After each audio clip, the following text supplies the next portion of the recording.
눌렀어. 이제 눌렀어? 아, 씨, 좋댔네. 죄송합니다. 아, 혼자 쉬었군요. 자, 어쨌든 간에 우리가 수능을 준비한다고 하는 것은 항상 기억해놔. 선생님과 생각을 뭐 하면 된다? 동기화시키면 된다. 나중에 너희가 정말 1등급까지 간다 라고 하는 것은 어떤 개념이냐? 선생님이 수업을 딱 하려고 할 때 어떤 수업을 할지가 머릿속에서 먼저 떠오르면 되는 거야. 그러니까 어떤 문제를 풀 때 선생님은 이 수업을 하겠지? 이 내용 얘기하겠지? 이 단어 얘기하겠지? 이게 완벽하게 선생님과 일치한다고 쳐봐. 얘는 무조건 1등급인 거야. 이해가? 그렇기 때문에 단순하게 필기만 공부하시면 안 돼요. 이해갔죠? 선생님이 어떠한 사고 과정을 갖고 있는지 혹은 어떠한 생각의 방식을 통해서 문제를 풀어나가고자 하는지에 대해서 완벽하게 동기화를 해주셔야만 됩니다. 알겠죠? 자, 수업 시작 한번 해보도록 할게요. 페이지 넘겨서요. 자, 당연히 맨 처음에 배우는 게 우리가 3페이지라고 써있는 부분입니다. What is topic? 주제는 무엇인가? 라고 하는 걸 배워보도록 할 겁니다. 자, 선생님하고 오랫동안 수업을 들었던 학생들은요, 주제라고 하는 게 뭔지에 대해서 명확하게 알 수 있을 것 같다고 생각하지만 실제 우리 예린이 주제가 뭐야? 응? 자, 봐봐. 선생님하고 오랫동안 수업을 들었음에도 불구하고 너희가 주제가 뭔지에 대해서 얘기하지 못한단 말이야. 얘가 선생님하고 수업할 때는 주제 이렇게 얘기하면 안 돼. 뭐 작가가 독자한테 전달하고자 하는 얘기요. 이야기 속에서 중요한 거요. 작가가 얘기하고자 하는 핵심. 이따위 의미는 아무런 의미가 존재하지 않아. 수능에서는요, 항상 모든 것을 공식화시키고 체계화시켜줘야만 되는 거야. 그 이유가 뭘까? 봐봐. 내가 방금 전에 야 주제가 뭐냐라고 했을 때 누가 주제는 작가가 독자한테 얘기하는 거요? 아니면은 작가가 중요하다고 생각하는 거? 지문의 핵심? 이거는 다분히 대답이 객관적이야 주관적이야? 주관적이지. 자, 근데 우리 수능은 주관적인 시험이야 객관적인 시험이야? 객관적인 시험이야.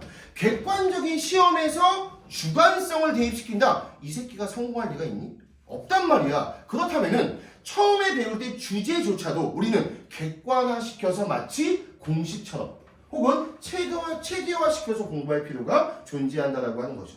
선생님, 왜 선생님하고 주제를 체계화시키고 공식화시키는지 이해가요? 네. 당연히 그래야지만 우리가 좀 더 쉽고 간단하게 문제를 풀어낼 수가 있단 말이야. 그렇기 때문에 지금부터 주제라고 하는 걸 이렇게 공부 한번 해보도록 하죠. 자, 선생님이 보통 지금부터 하나의 주제를 한번 얘기해 보도록 하겠습니다. 영어 선생님은 정말 좋은 사람입니다. 이거 주제가 될 수 있을까 없을까? 분명히 주제가 될 수 있단 말이야. 아주 쉬운 거죠. 두 번째 한번 확인해 볼게요. 선생님의 수업 능력은 학생들에게 1등급을 당연하게 만들어준다. 이것도 주제가 될 수 있을까요? 없을까요? 주제가 될 수 있을 것 같죠. 근데 우리가 지금은 느낌상 주제잖아. 이거를 공식화시켜보는 거야. 자, 주제가 되기 위한 가장 필수적인 조건부터 한번 확인해 볼게요. 선생님은 좋은 사람이다. 이때 선생님이 빠지면은 주제가 완성될 수 있을까? 없습니다. 맞잖아. 그냥 좋은 사람이다. 누가 좋은 사람인지 무엇이 좋은 사람인지 우리는 알 수가 없다라고 하는 거예요. 두 번째, 그냥 너희의 영어 실력을 향상시켜 주었다. 주제 될 수 있어 없어? 없지 이거. 느낌상 없단 말이야. 근데 왜 없는 거야? 뭔가 하나가 빠져있기 때문이야. 그 핵심이 뭔가가 빠져있는 거 아니야? 우린 이걸 뭐라고 불러? 보통 핵심어라고 부르게 되는 거야. 그럼 이 핵심어가 빠지면은 주제가 성립될 수가 없겠네. 핵심어가 있어야지만 주제가 성립될 수 있는 거 맞아? 그렇기 때문에 수능 영어에서 주제라고 하는 걸 얘기할 때 무조건 뭐부터 얘기해 줘야 돼? 우리는 핵심어라고 하는 걸 얘기해 줄 수밖에 없다라고 하는 겁니다. 그렇다면은 자, 처음부터 한번 확인 한번 해볼게요. 자, 영어에서 우리 주제라고 하는 건 무엇인가? 라고 하는 거에 대해서 수업할 건데 이 주제라고 하는 것은요, 첫 번째 어떠한 요소가 존재해야 되냐? 무조건 우리는 핵심어라고 하는 게 바로 필수 구성 요소라고 하는 걸 확인해 볼 수 있었어요. 맞아요? 근데 우리 이번에는 이 규성 주제가 될 수 있니? 이것도 없지. 핵심어는 있는데 왜 주제가 못돼? 그럼 너희들 머릿속에서 뭘 깨달으면 되는 거냐? 핵심어만 있다라고 해서 주제가 완성될 수는 없는 거구나. 핵심어 말고 그 무언가가 하나 더 존재해야지만 주제가 우리가 확정될 거 아니야? 이걸 편하게 한번 얘기해 볼까요? 규성이는 착하다. 이건 주제가 될 수 있죠. 그렇지? 핵심어 나왔어. 말고 그거에 대해서 뭐까지 나왔니? 이 규성이라고 하는 인물에 대해서 어떠한 주관, 아니 긍정적인 입장이든지 부정적인 입장이라고 하는 게 등장했단 말이야. 이 순간 갑자기 뭐가 완성돼?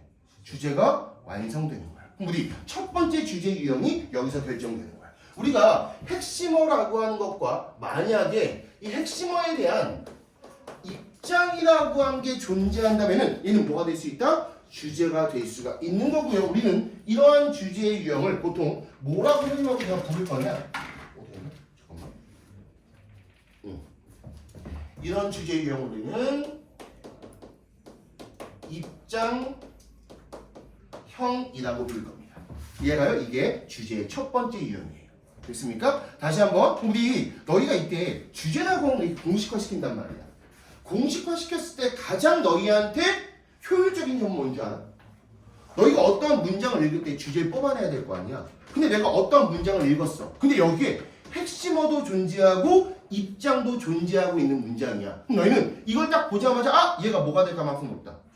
주제문이 될 가능성이 매우 높겠구나라고 판단할 수가 있다라고 하는 거지. 근데 만약에 어떤 문장을 읽었어? 한 문장 읽었어? 근데 핵심어밖에 안 나오는 거야. 또 한 문장 읽었어? 핵심어밖에 안 나오는 거야. 그럼 너희는 이때 뭐라고 판단할 수 있는 거야? 아직은 주제가 완성되지 않았다는 걸 파악할 수 있단 말이지. 주제를 공식화시킨다고 하는 것은요, 너희가 어떤 문장을 최소로 읽게 만들어주는 역할을 할 수가 있다고 하는 겁니다. 됐어요? 이게 첫 번째 뭐가 된다? 입장형의 주제가 되는 거야. 근데 우리가 세상에 존재하는 주제가 한 가지밖에 없을까? 주제형이? 그거 아니겠죠. 그렇기 때문에 이번엔 두 번째 주제형에 대해서 한번 확인을 해보도록 할게요. 이번에는요, 작가가 어떠한 이야기를 하는데 첫 번째 입장형은 핵심어가 몇 개 있었어? 한 개만 있었고 여기에 대해서 작가가 입장을 얘기한 거야. 규성이는 족같다? 이거 규성이에 대한 마이너스 입장 맞아요? 규성이는 잘생겼다? 규성이의 외모에 대한 플러스 입장 맞습니까? 이렇게 얘기하는 경우가 있는데 처음부터 작가가 핵심어를 몇 개 얘기하는 경우가 있냐? 두 가지를 껴내는 경우가 있어. 그럼 생각 한번 해봐. 이 작가가 미친 새끼가 아니고서야 전혀 상관없는 두 개의 핵심어를 끄집어낼 필요가 있니? 없지. 그럼 봐봐. 핵심어가 두 개가 존재한다는 건 무조건 이 두 가지 핵심어 사이에 뭐가 존재한다는 걸까? 어떠한 연관성이나 관련성이 존재하기 때문에 핵심어 두 개를 끄집어낼 수밖에 없을 거 아니야. 그럼 우리 두 번째 주제형이 여기서 생겨나는 거야. 두 번째 주제형은 뭐냐면요. 핵심어가 몇 개 나오는 거야? 두 개 나와. 핵심어 하나, 그리고 또 하나의 여기에 핵심어가 이렇게 등장하죠. 자, 다시 한번 핵심어 두 개가 등장한다는 건 뭐가 존재할 것이다? 관계성이 존재할 것이다. 이때 이 관계성이라고 하는 걸 좀 더 명확한 말로 바꿔볼 거예요. 관계성은 언제나 영향을 미치거나 받는 것, 둘 중에 하나 얘기합니다. 물론 둘 다 얘기하는 경우도 가끔씩은 있습니다만 보통은 영향을 미치거나 영향을 받는 걸 얘기하는 거야. 이것도 되게 중요한 거야. 왜? 생각 한번 해보자. 내가 어떤 문장을 읽었어. 근데 뭔가가 뭔가에 영향을 미치고 있대. 이걸 아는 순간 얘는 주제가 뭐가 됐다? 확정됐기 때문에 여기서 정답이 바로 나올 수가 있다라고 하는 거죠. 조용히 안 돼! 첫 수업이 제일 중요하다고 했어요. 이 수업 조는 순간 너무 끝난 거야. 순호 아니 못 봐. 농담 아니에요. 알겠지? 지금 솔직히 이런 학생도 있어. 이거 너무나 쉽게 알고 있는 학생도 존재한단 말이야. 지금 현재 여기 1등급도 있을 거고. 자, 근데 이 수업이 안 중요할 것 같아 나중에? 중요한 거야. 이 수업은 뭐 하는 수업이라고 했어? 나하고 너의 생각을 동기화시키는 과정이라고 했단 말이야. 동기화를 먼저 시켜놔야지만 앞으로 선생님하고 하는 모든 수업이 완벽하게 이해가 될 거 아니야. 쉬워도 너희가 선생님하고 똑같이 설명할 수 없다면 이거 완벽하게 알고 있는 거 아니야. 이해가요? 네. 자, 그럼 봐봐. 다시 한번. 자, 그렇다면 우리는 이때 이 핵심어는요. 이거에게 영향을 미쳐도 되고 이거한테 영향을 받아도 되는 뭐가 존재한다? 관계성이 존재할 거 아니야. 이러한 우리가 주제의 유형을 우리는 뭐라고 하는 거야? 바로 관계형의 주제라고 선생님하고 부르는 거야. 자, 실제 너희들 이거 사전 같은 거에 있는 거 아니야? 입장형의 주제가 있고 관계형의 주제가 있다는 건 나하고 너희하고 입을 맞춘 것 뿐이야. 왜? 내가 만든 거야.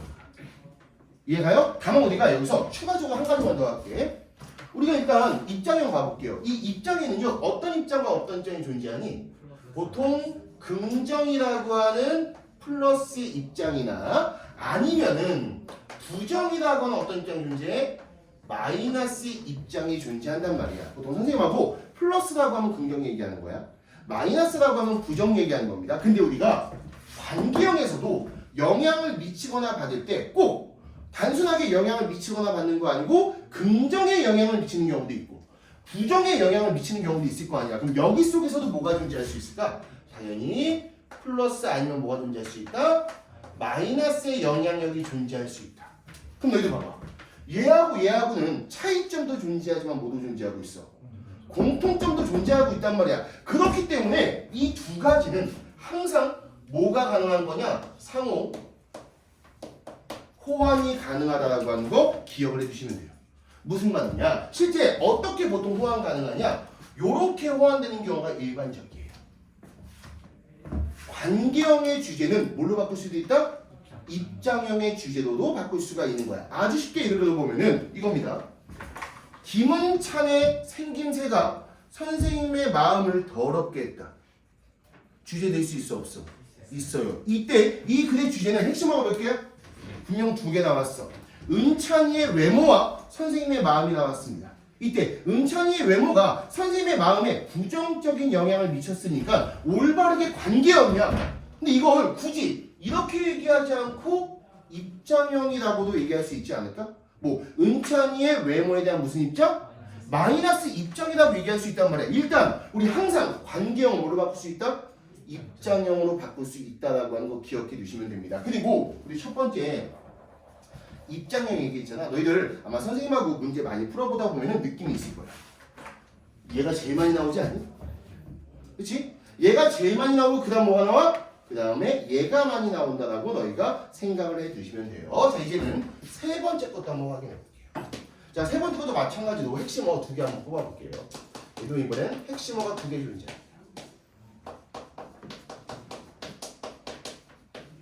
자, 좀 전에 수업에 의하면 핵심어가 2개 있을 때 작가는 이 2개 사이에 연관성이나 관련성을 드러낸다라고 얘기했단 말이야. 근데 이번에는 약간 다른 거야.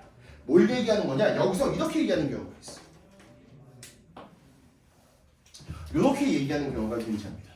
무슨 얘기냐? 핵심어 2개가 나왔는데 이 2개 사이를 비교하고 있는 유형이 가끔씩 존재해요. 뭐냐면 작가가 이 2개 중에서 하나를 좋거나 싫다라고 얘기하는 경우 중에 하나가 되는 거죠. 이때는 보통 이 2가지의 핵심어는요 어떤 관계에 놓여져 있다라고 얘기해야 될까?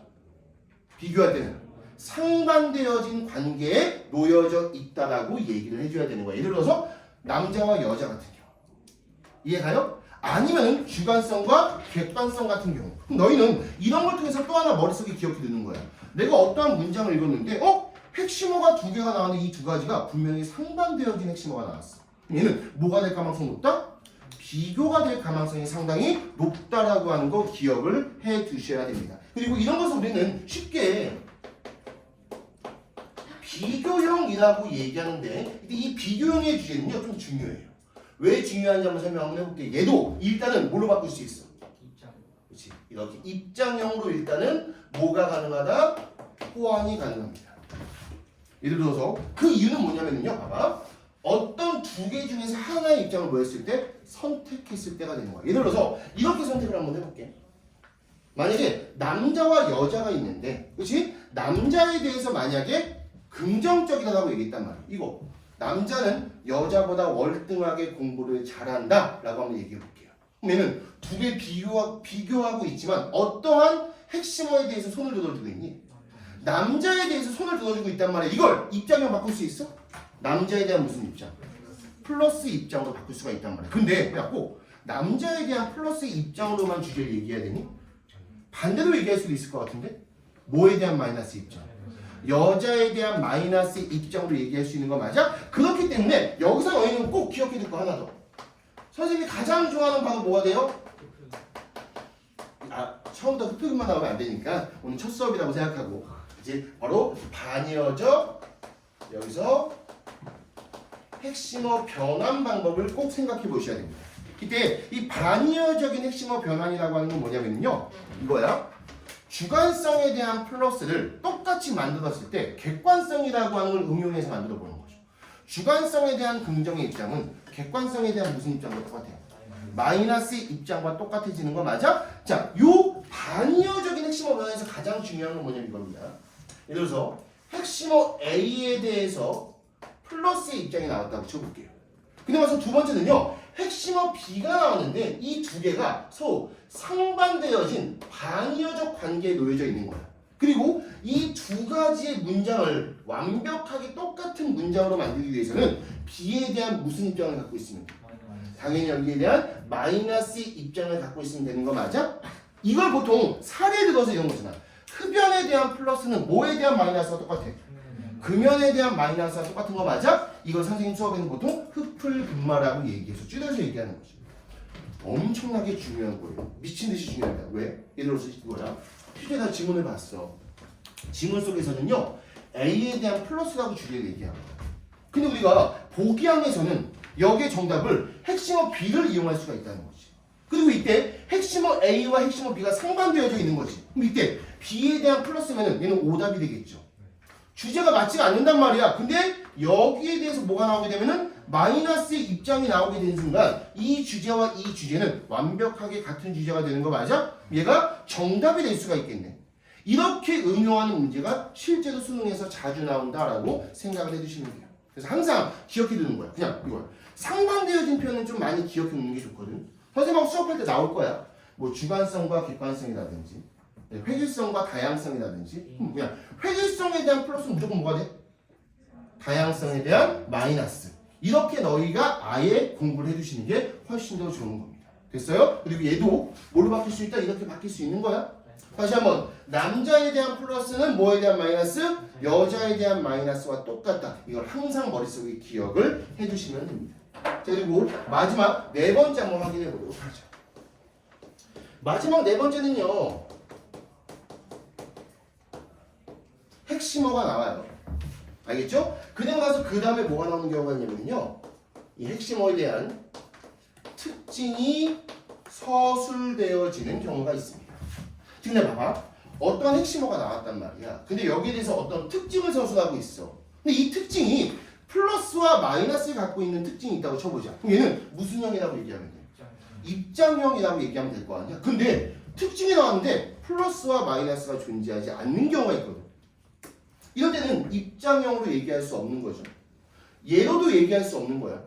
예로도 얘기할 수가 없단 말이야. 그럼 이런 경우는 뭐가 될까? 바로 얘가 설명형이라고 하는 마지막 네 번째 주제 유형이에요. 이 설명형이라고 하는 주제는요. 핵심어에 대해서 그 특징을 서술하고 있거든. 이렇게 한다. 요거를 우리는 설명형의 주제라고 얘기합니다. 이때 내가 방금 전에 얘기했던 게 되게 중요한 거야. 핵심어가 나왔어. 그 다음에 어떠한 내용이 나왔는데 여기에 뭐가 존재하면 안 돼? 플러스와 마이너스가 존재하면 안 되는 거야. 혹은 당연히 이것도 안 되겠지. 영향을 미치거나 영향을 받는 거라고 한다면은, 왜냐면은 이 특징을 서술할 때도 여기 안에 뭐가 포함되어 있을 수 있어? 핵심어가 포함되어져 있을 수가 있단 말이야. 근데 얘가 만약에 영향을 미치거나 받는 게 나왔어. 그럼 무슨 형 되는 거야?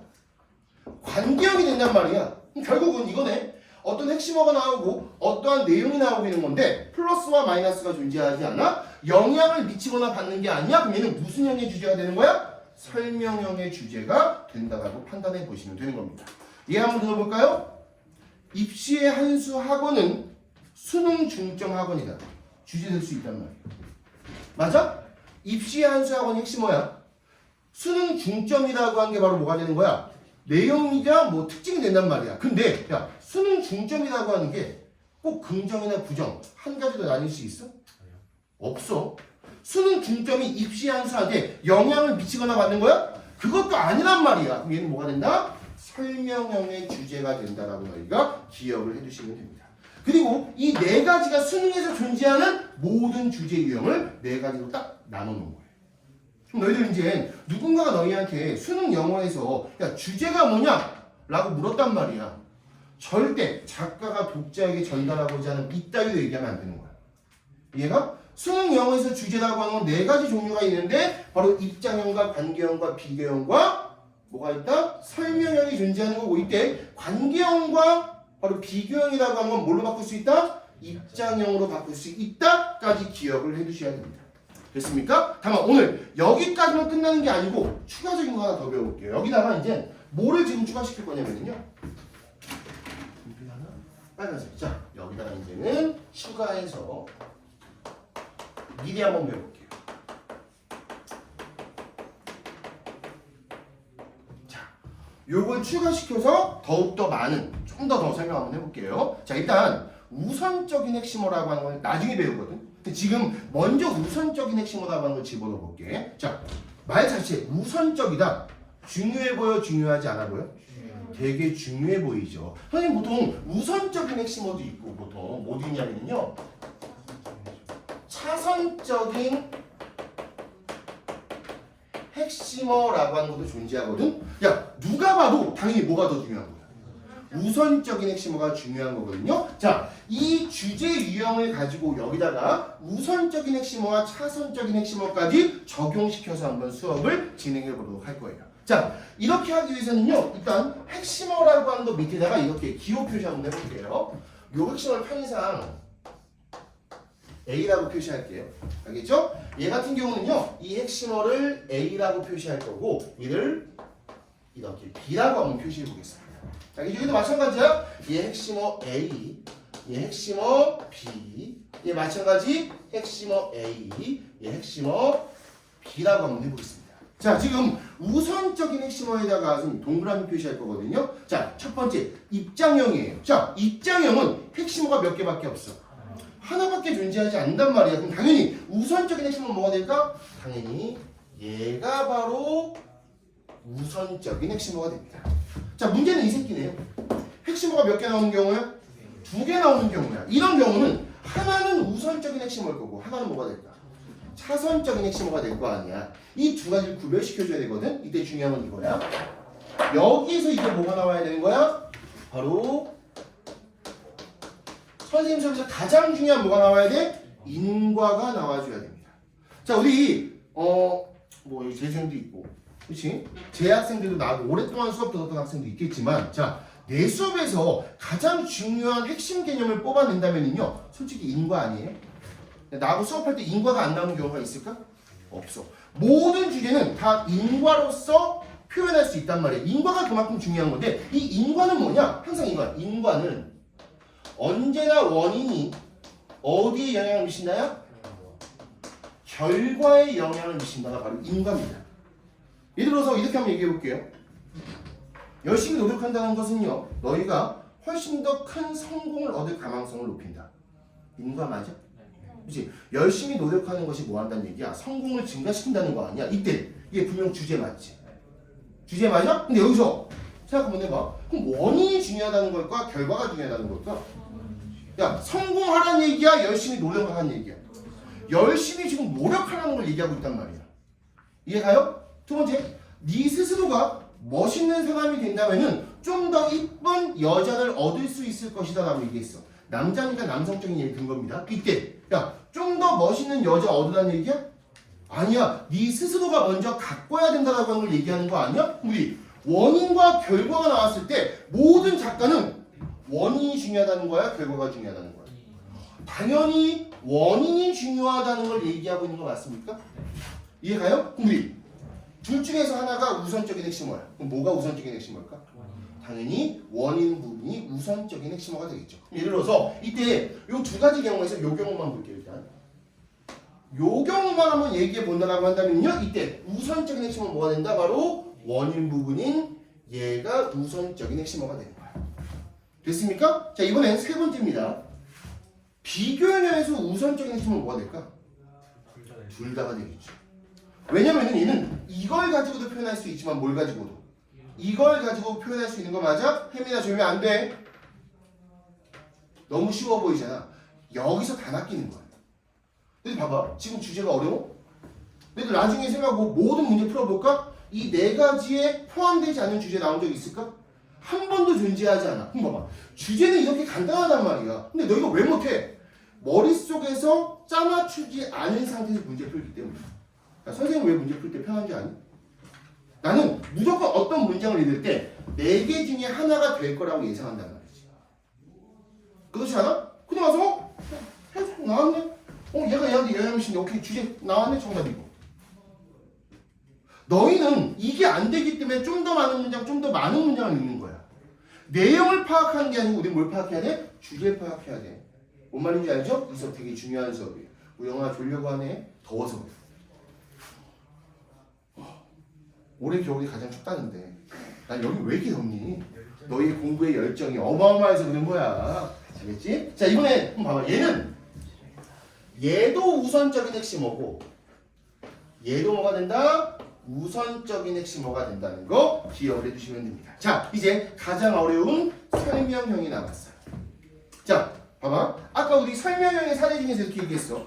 입시의 한수학원은 수능 중점 학원이다. 설명형 맞아? 입시의 한수가 핵심어야. 맞지? 수능 중점이 뭐가 돼요? 특징이 된단 말이야. 이때 나는 입시의 한수를 강조하는 걸까? 수능 중점 학원이라고 하는 걸 강조하는 걸까? 니네가 봐도 수능 중점이라고 하는 걸 강조하는 거 아니야? 봐봐. 핵심어에 대한 특징을 서술했을 때 얘네 같은 경우는 다 얘가 우선적인 핵심어였단 말이야. 이 새끼 봐봐. 얘는 얘가 우선적인 핵심어야? 특징이 우선적인 핵심어야? 특징이 우선적인 핵심어 되는 거 맞아? 그래서 얘만 뭐가? 얘가 우선적인 핵심어가 된다는 거 기억을 해두시면 됩니다. 됐습니까? 그럼 봐봐. 이때 얘 빼고 이 새끼하고 이 새끼는 얘가 뭐가 되는 거야? 차선적인 핵심어가 되겠죠? 얘도 뭐가 된다? 차선적인 핵심어가 된다는 거 기억을 해두시면 돼요. 자, 우리 우선적인 핵심어 미친듯이 중요합니다. 나 오늘 이거 얘기할 때 중요한 거 거의 다 얘기한 것 같은데 내 수업에서 한 번도 안 빠지고 계속 나오는 모든 것들이 맞아? 우리는 수능을 항상 이렇게 얘기하거든. 주제화 시킨 다음에 우선적인 핵심을 뽑아내고 그 다음에 정답 체킹하는 거 아니야? 이 모든 게 바로 다 여기에 설명되어져 있다고 생각해 주시면 됩니다. 자, 너희들 혹시라도 내가 아까 2, 3등급이라고 얘기했지만 마음속에는 1등급의 꿈이 다 있지 않니? 1등급 맞아도 딴 사람한테 주겠다 손 한번 넣어봐봐. 없지. 1등급 맞고 싶어? 대가리 속에 박아놔. 그리고 너희가 앞으로 공부하는 모든 문장 이 네 가지로서 바로바로 얘기할 수 있다면 무조건 이렇게 됩니다. 어떤 문장 딱 보자마자 이건 입장형이야? 이건 관계형이야? 그렇지? 얘가 얘한테 영향 미치는 거니까 이 원인이 중요하다는 걸 얘기하고 있어. 얘는 플러스 마이너스 없고 영향을 미치거나 받는 거 아니니까 설명이 되는 거고 얘는 특징이 결국은 우선적인 핵심어가 되는 거야 라고 한 걸 너희가 모든 문장에서 파악할 수 있다. 얘는 1등급이 안 나올 수가 없어. 이해가? 그리고 이거 연습한다라고 하는 것도 뭐가 중요한 건지 아니? 봐봐. 너희가 읽는 문장은 단어가 2개가 아닐 거 아니야. 그렇지? 많은 단어 혹은 긴 문장으로 구성되어져 있단 말이야. 근데 이걸 이 4가지로 만들 수 있다는 건 뭘 시킬 수 있다는 얘기야? 단순화시킬 수 있다는 얘기야. 맞잖아? 그냥 어떤 긴 내용이 나와도 어차피 핵심은 한 개일 거야. 그렇지? 입장은 한 개밖에 없단 말이야. 맞아? 이거는 뭐가 되는 거냐? 너희가 아무리 긴 문장도 단순화시키는 걸 연습하는 거기 때문에 나중에 시간적인 절약에서도 어마어마하게 도움이 된다는 겁니다. 수능은 딱 여기에서 시작해야 돼. 이게 제일 중요한 거야.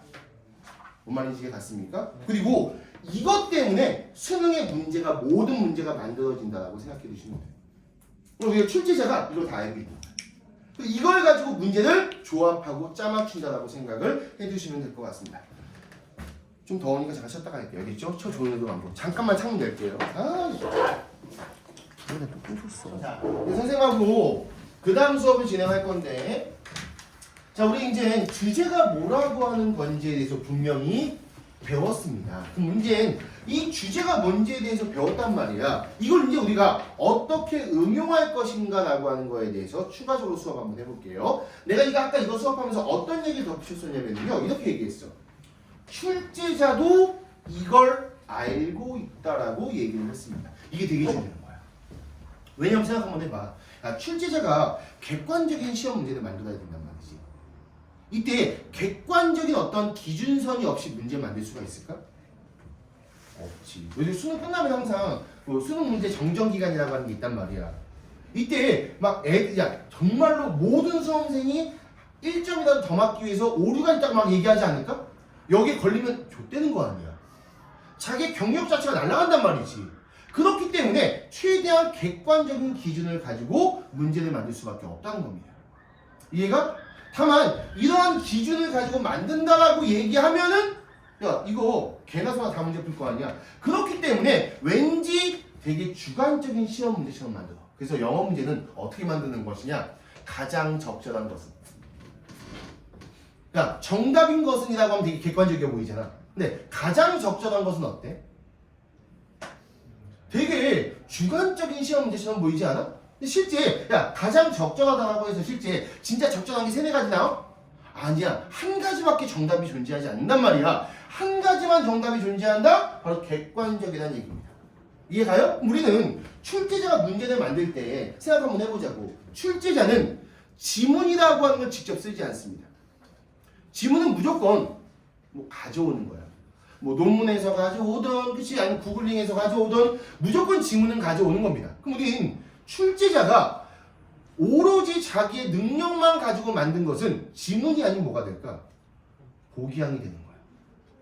이해가? 그럼 우리 이 보기항은 어떤 걸 기준점으로 만드는 거야? 얘를 기준점으로 만드는 거야. 모든 보기항을 분석하면은 이 네 개 중에 하나가 나온다라고 너희가 생각을 해주시면 됩니다. 이해가요? 얘가 나중에 결국은 보기항을 분석할 때 뭐가 된다? 바로 기준이 된다라고 너희가 생각을 해주시면 됩니다. 됐어요? 그리고 보기항을 분석할 때 올바른 기준점을 가지고 분석한다라고 하는 건 출제자의 의도를 다 파악하고 나서 그 다음에 문제에 접근한다는 것과 똑같아요. 자 그러면은 뭐 조금 나중에 얘기지만 선생님하고 문제를 풀 때 지문 먼저 봐야 돼? 보기항부터 봐야 돼? 당연히 보기항부터 봐야 돼. 보기항부터 봐야지만 출제자가 어떠한 의도를 갖고 문제를 만들었는지 혹은 학생한테 어떠한 능력을 평가하는지 무조건 거기서 다 나온단 말이야. 그냥 가서 지문은 뭐만 하는 거야? 확인만 하는 거지. 이해갑니까? 자 이렇게 해서 우리 주제 관련 수업을 마치고요. 자 그렇다면 이제는 패러프라이징은 좀 넘어갈 거고요. 어디부터 갈 거냐면요. 자, 그 다음에 4페이지 부분에서 바로 지문의 구성이라고 하는 걸 살펴보겠습니다. 자, 방금 전에 배웠던 것은 우리가 주제란 무엇인가? 그리고 출제자가 보기항을 만드는 뭐에 대해서 배웠어? 기준점에 대해서 배운 겁니다. 이걸 알고 있다는 것은 내가 보기항을 분석할 준비가 되어져 있다는 거죠. 자, 이제 보기항 분석이 끝났으면 어떤 걸 분석할 수 있는 능력도 있어야 돼. 당연히 지문을 분석할 수 있는 능력도 가지고 있어야 된단 말이야. 그럼 봐봐. 얘가 보기항을 만드는 기준이었지. 그럼 지문은 누가 쓰는 거야? 작가가 쓸 거 아니야.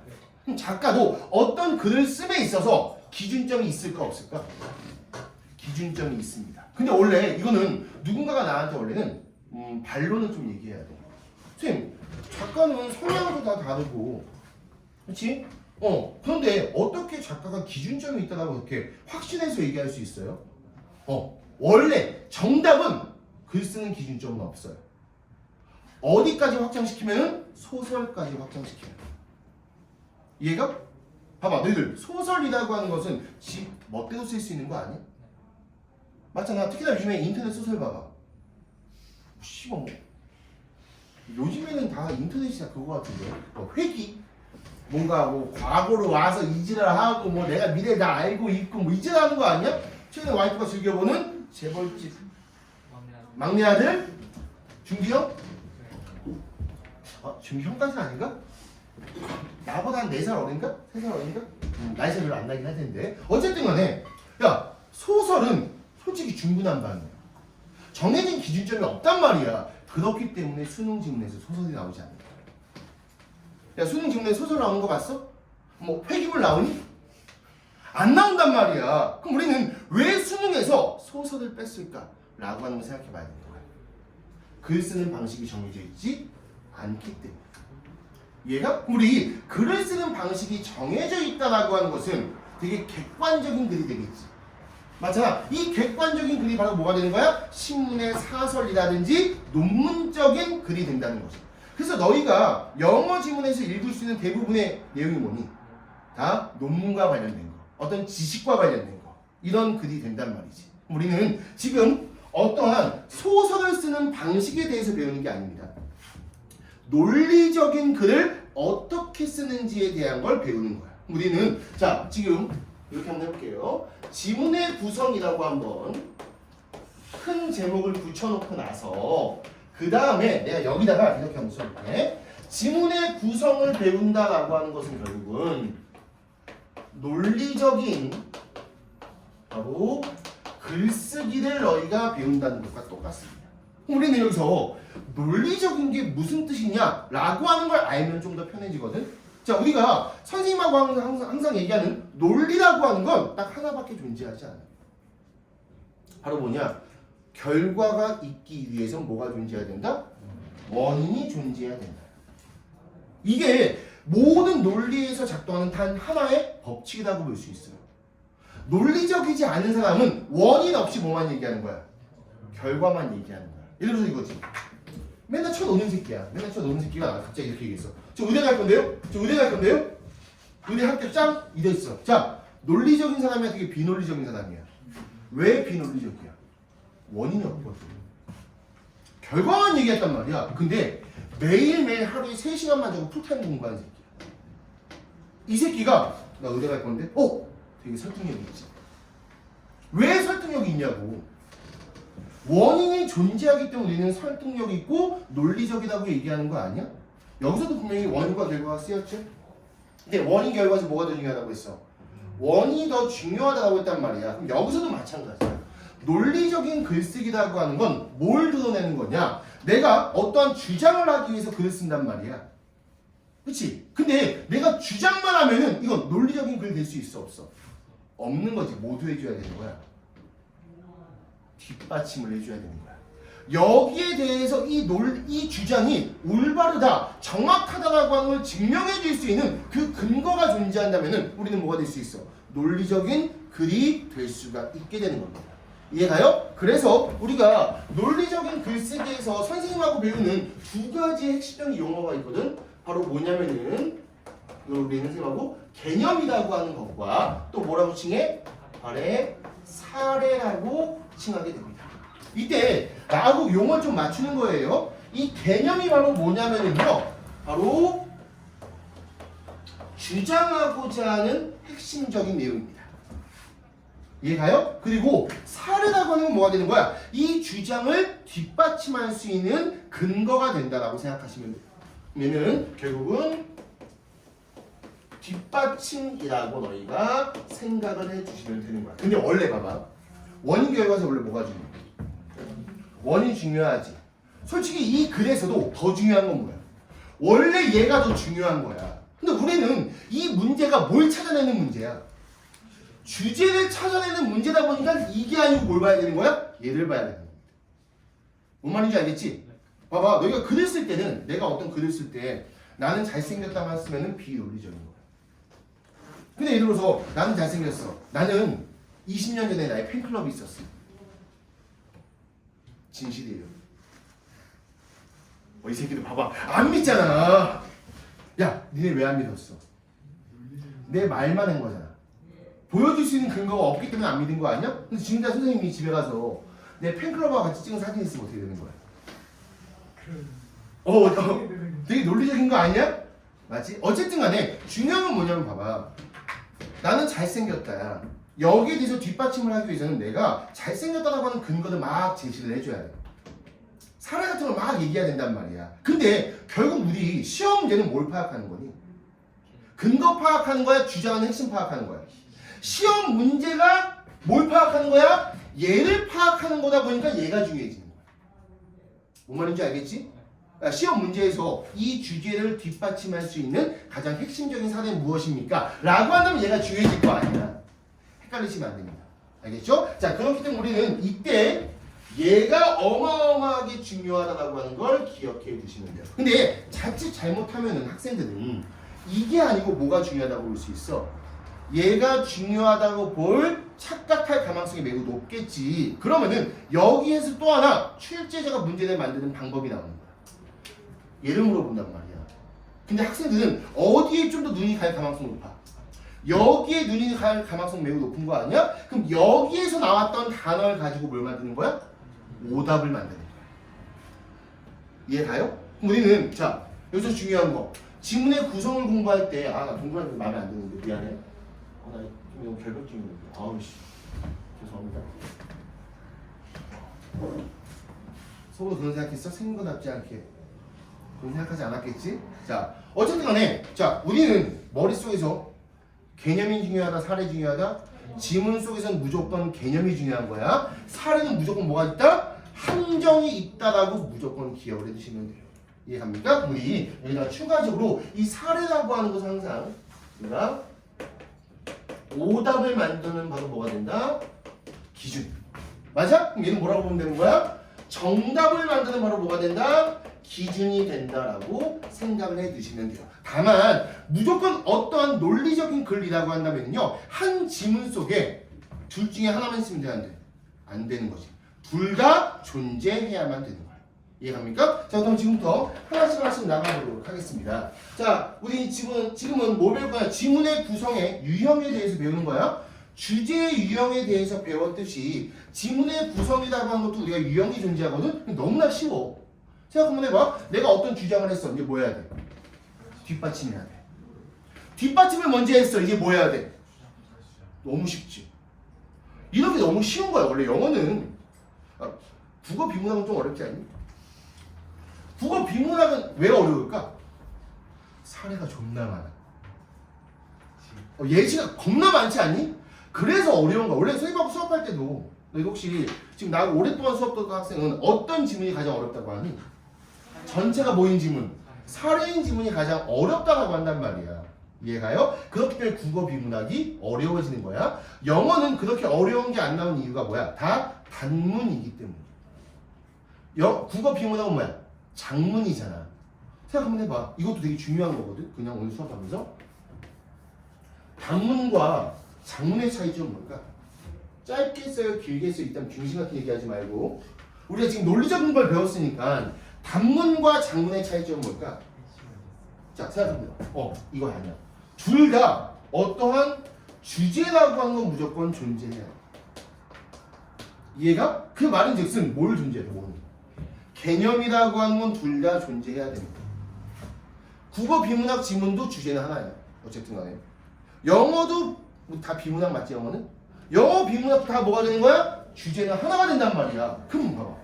얘는 무조건 단수도 존재해야 돼. 그럼 얘도 이만큼이 결국은 가장 중요하게 될 수도 있고 얘도 이만큼이 중요할 수 있단 말이야. 그럼 얘는 나머지를 다 뭘로 채워야 돼? 뒷받침인 사례도 채워야 되는 거야. 결국 단문과 장문의 차이점은 단문은 사례가 적고 장문은 뭐하다? 사례가 엄청나게 길다. 또 사례가 엄청나게 길다라고 하는 것은 핵심적인 개념을 찾아내기가 힘들다라고 하는 단점도 존재하겠지. 그래서 국어가 어려운 거예요. 국어가 다 단문으로만 존재한다라고 한다면요 정말 쉬울 겁니다. 뭔 말인지 지금 이해 갔습니까? 자, 그럼 일단 어쨌든 지문의 구성에 대해서 한번 수업해 보도록 할게요. 자, 첫 번째 유형은 뭐냐면요 당연히 뭐가 먼저 나오는 거야? 개념이 먼저 지문 속에서 등장합니다. 다시 한번 개념이 등장한다는 건 작가가 뭐부터 한다는 거야? 주장부터 한다는 거예요. 자, 이젠 그 다음에 뭐가 나와줘야 돼? 당연히 이제는 사례가 나와줘야 돼. 자, 사례가 나온다는 것은 당연히 그 뒷받침을 한다는 거잖아. 여기까지만 해도 완벽한 논리적인 글이 될 수 있습니다. 다만 우리 수능 문제는 대학생한테 시험 보게 하는 거니 고등학생한테 시험 보게 하는 거니? 고등학생한테 시험 보게 하는 거지. 대학생과 고등학생의 차이점 뭘까? 지식의 수준이 다르죠. 맞잖아. 너희는 지식의 수준이 낮단 말이야. 그 말은 뭐냐? 논리적으로 얘기를 해줘도 들어쳐먹지 못할 경우가 너무나 많다라고 하는 거지. 그렇기 때문에 이렇게만 써도 완벽한 주제를 얘기할 수 있는데 혹시 너희가 이해하지 못할까봐 작가는 한 번 더 여기에서 뭘 써줄 수 있어? 개념이라고 하는 걸 써줄 수가 있습니다. 이해가요? 다만 이거는 써줄 수가 있다는 것은 뭐야? 필수적이야, 선택적이야? 선택적이야. 얘는 안 나올 가망성도 존재하기 때문에 항상 가로를 치게 돼 있습니다. 이해가요? 그리고 이러한 유형을 우리는 이렇게 불러요. 바로 개, 사, 개라고 부릅니다. 이때 마지막에 이 개념이 안 나올 가능성이 있다고 하는 거 기억해 두시고요. 자, 두 번째 중요한 거. 얘는 개념이 두 번 나오는 경우가 있다고 쳐보자. 자, 여기에서 나왔던 개념과 여기에서 나오는 개념 어떤 게 훨씬 더 쉽게 서술되어져 있을까? 여기에서 나오는 게 훨씬 더 쉽게 서술되어져 있을 가능성이 높겠지. 왜? 이렇게만 해서 이해하지 못했을 때 한 번 더 얘기한단 말이야. 야, 한 번 더 얘기할 때 존나 어렵게 얘기해. 이거 미친 새끼 아니야, 글쓸 때. 말이 안 된단 말이야. 그럼 생각 한번 해보자. 만약에 얘가 아니고 얘가 나왔어. 우리는 필수적으로 뭘 파악해야 돼? 이 새끼만 파악하면 정답이 쉽게 나온다는 걸 파악할 수가 있다는 거죠. 자, 선생님 하고 문제 풀 때 맨날 저 다 기억날 거야. 오늘 처음 배운 학생 말고 역적이 있는지 없는지 확인해보고 나서 그렇지 문미에 뭐가 있는지 오랜만에 하니까 대답 안 나오네. 강조가 있는지 없는지 확인해보고 그런 게 없다면 문두와 문미도 하는 거지. 만약에 문미에 강조가 있어 그럼 무조건 거기부터 봐야 된다고 난 얘기했단 말이야. 그 이유 문미에 강조가 나온다라고 하는 건 뭐야? 얘가 한 번 더 등장한다라고 하는 걸 얘기해 주는 게 거야. 그럼 굳이 이걸 볼 필요가 없다는 거지. 왜 여기만 봐야 되는지 다 이해 갔어요? 자, 요거 지금 이해 안 간다? 이해 갔냐 안 갔냐? 이해 갔어요? 자, 그럼 우리는 자 봐보자. 이때 지문이 쭉 있단 말이야. 지문이 있는데 솔직히 이런 생각도 들지 않니? 네 말은 알겠다. 씨발 알겠는데 야 이것만 막 다 영어로 써 있는데 야 이것만 봐서 씨발 개념이 뭐고 사례가 뭔지 씨발 어떻게 알고 해석해봐야 되는 거 아니야 개새끼야? 라고 나한테 반론할 수 있다는 거지. 되게 합리적인 반론 아닙니까? 맞잖아. 영어로 써. 야 한국말로 써 있어도 힘든데 영어로 써 있어. 근데 나보고 이걸 파악하래. 파악하지 못할 거 아니야. 이걸 파악할 수 있게 만들어주는 방법이 존재해요. 바로 그게 뭐냐면요. 바로 연결사의 역할이에요. 왜냐면 우리는 봐봐. 개념을 썼단 말이야. 그 다음에 사례를 쓸 거 아니야. 이때 만약에 내가 사례를 등장했다라고 하는 걸 완벽하게 알려주는 연결사를 써주면 돼. 그 연결사가 바로 뭐가 되는 거야? 우리는 for example이나 for instance라고 하는 뭐가 된다? 예시의 연결사가 되는 거야. 이때 파란색 쓴 거는요. 이렇게만 쓰면 예시 연이라고 써도 되니? 예시의 연결사가 되는 겁니다. 자, 이때 마찬가지야. 마지막에 개념 나온다는 거 우리가 언뜻 봐서 알 수 있어? 없단 말이야. 그러니까 예를 들어서 선생님이 진짜 이러면 개새끼야. 이런 것도 아무것도 안 알려주고서 야, 니네가 마지막에 개념 한 번 더 나오는 거 찾아? 쉬워 그러면은 어떻게 찾을 거야? 그 방법을 알려주는 게 바로 뭐가 된다? 연결사의 존재야.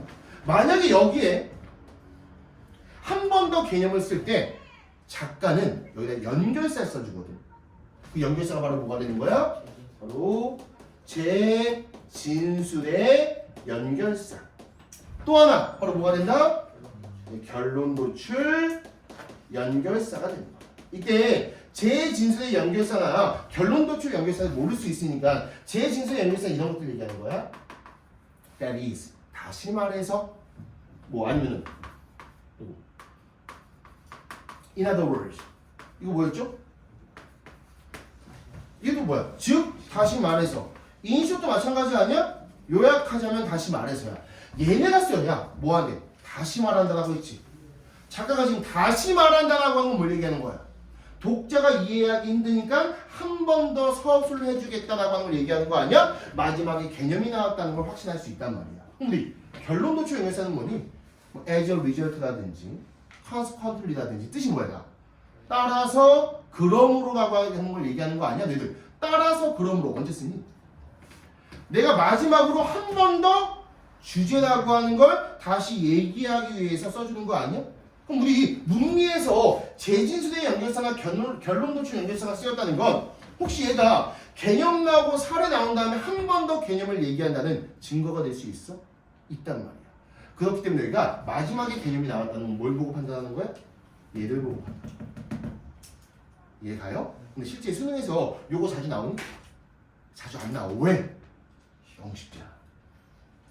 이해 가요? 자, 그러면은 얘는 자주 안 나온대. 잘 생각해. 자주 안 나와. 그럼 뭐가 중요한 거야? 얘가 중요하겠네. 그럼 너희들 실제 얘가 안 나오는 경우가 좀 많다라고 했으니까 얘 없다고 쳐봐. 그럼 얘는 문두지.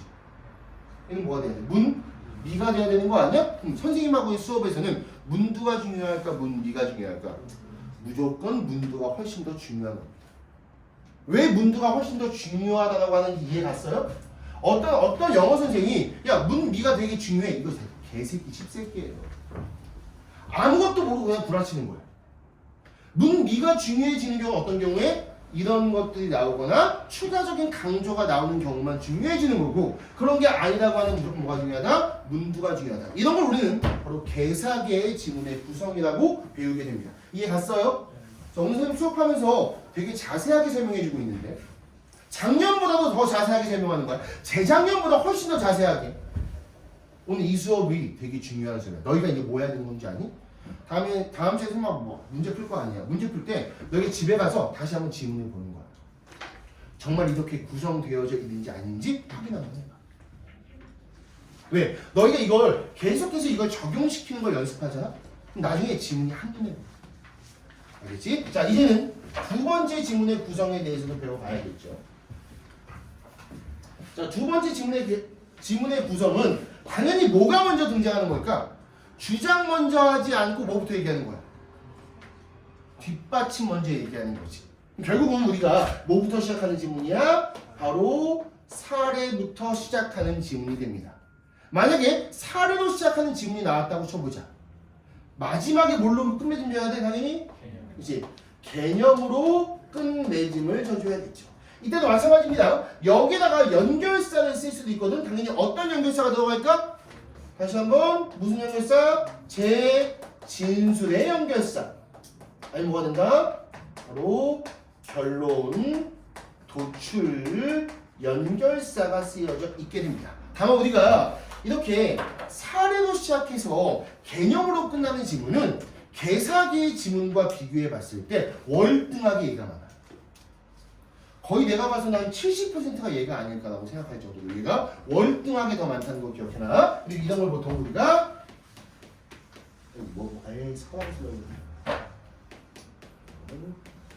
사계라고 시작하면 되는 겁니다. 다만 우리가 여기서 이 사례부터 시작해서 개념으로 시작하는 지문은 특히나 좀 더 구체화시켜서 기억할 필요가 있거든. 바로 뭐냐? 가장 대표적인 게 바로 뭐가 되는 거야? 여기에 실, 연, 조 구문이라는 걸 추가시켜볼게요. 자, 우리가 수능에서 나오는 지문을 확인하다 보면요, 실험적인 내용, 연구적인 내용, 어떤 조사적인 내용이 나올 때가 많습니다. 무슨 대학교에 무슨 학자가 뭐뭐에 대해서 연구를 했다. 많이 본 적이 있죠.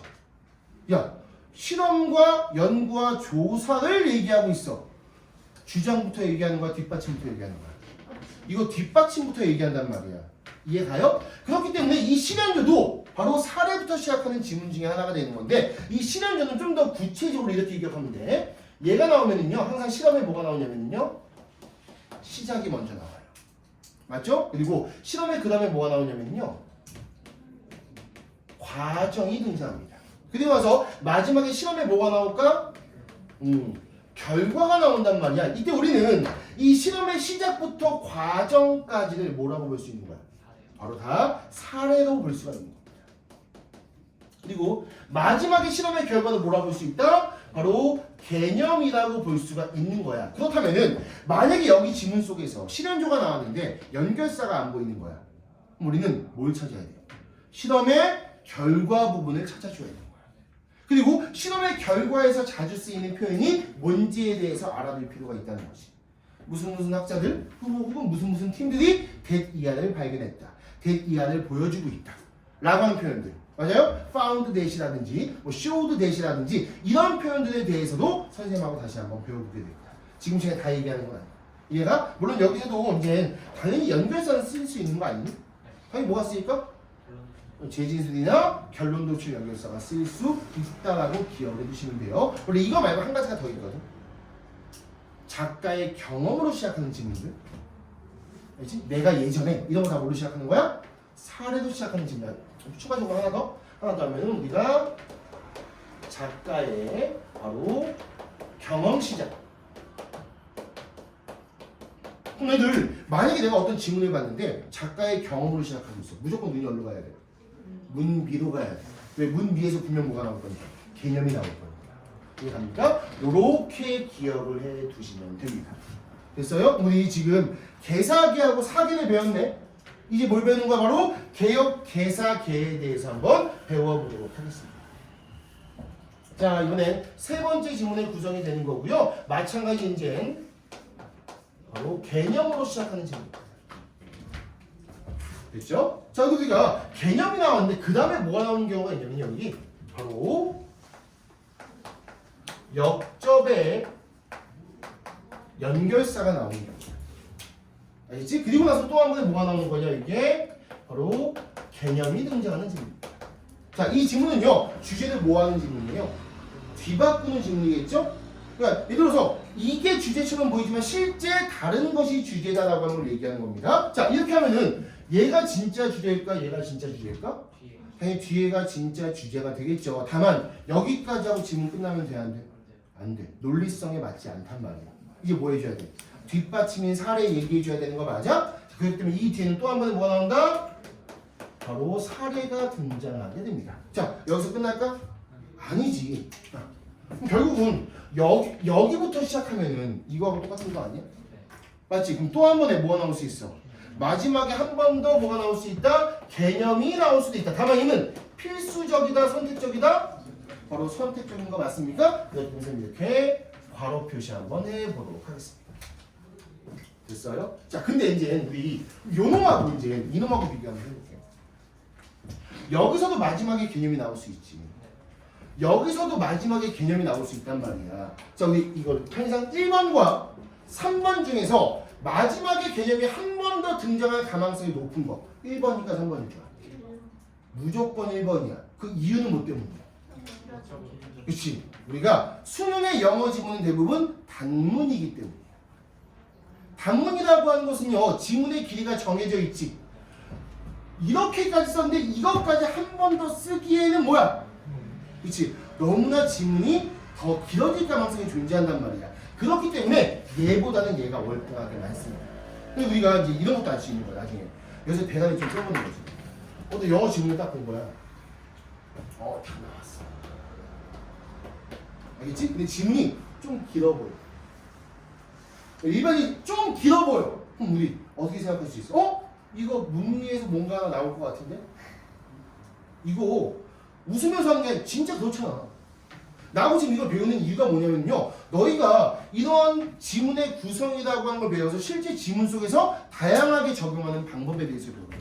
근데 지금 내가 얘기한 게 이게 그냥 장난치는 게 아니고 논리적으로 맞는 거잖아.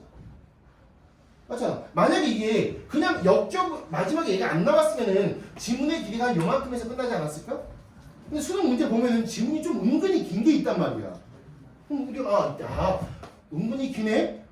여기에서 혹시 다시 한번 재진수의 연결사나 결론 도출 같은 거 혹은 강조가 나올 가능성이 있겠다라고 하고서 너희가 생각해 볼 필요도 있는 겁니다.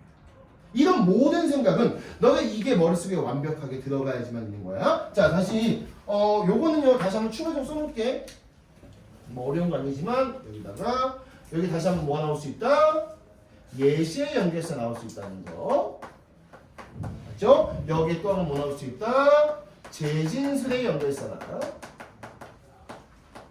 아니면은 결론 도출 연결사가 나올 수 있다. 자, 이렇게 그리고 이건 보통 편의상